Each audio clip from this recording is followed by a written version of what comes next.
So I previously used ChatGPT to write a contract between me and someone else, my company and someone else.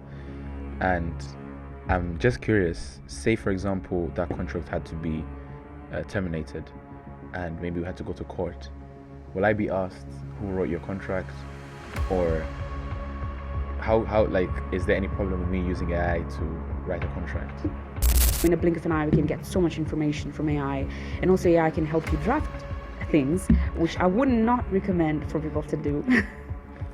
It can help you create documentation and all that kind of stuff. I wouldn't advise people to do that because we still are. Have you ever had a case that affected you to the point where you had to go through a lot of things? My mom was really against. She didn't want you to become a lawyer. She didn't want me to become a lawyer and all that kind of stuff. She'll give me examples of lawyers who were killed.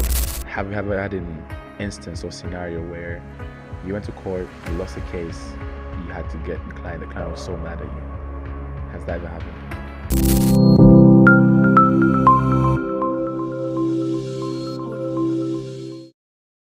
Hello guys, and welcome back to another episode of Make Your Own Destiny podcast, the podcast that empowers you to shape your future. Today I'm joined with Edith, as they say sometimes they call you Edith. It's Edith.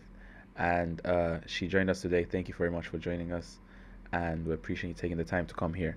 But before I proceed, I'd like to know, first of all, for the people that don't know, I mean, we got a bit of a conversation. Who's Edith, and how has his career been like, and what is she doing now? Yeah, so as introduced, my name is Edith, and I'm a lawyer practicing in Tanzania. I'm a Tanzanian. And mostly I do corporate commercial transactions. I'm also an ADR, meaning alternative dispute resolution, legal counsel. I also hold a master's in oil and gas law.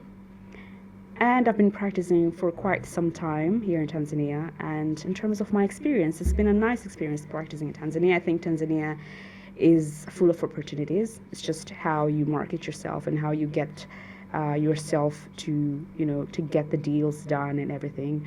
But I think and I believe that it's one of the jurisdictions where legal practice is very nice. And especially at the current moment, we have a lot of investors coming in terms of the tourism industry is full of investors, in terms of the export industry as well, and in terms of other industries such as, the extractives. So I can say Tanzania generally is such a nice place to practice because there still are a lot of opportunities. So even lawyers who are young and upcoming lawyers can actually get work. It's different from jurisdictions where the economies are strong economies, and starting off as a young lawyer is quite hard there because there's a lot of specialization and prominent law firms, so it's quite hard. But it's different in Tanzania because still we have so many opportunities to tackle, and so anyone can make it, even young lawyers who start. So yeah, that's been my experience so far, and I'm loving it so far.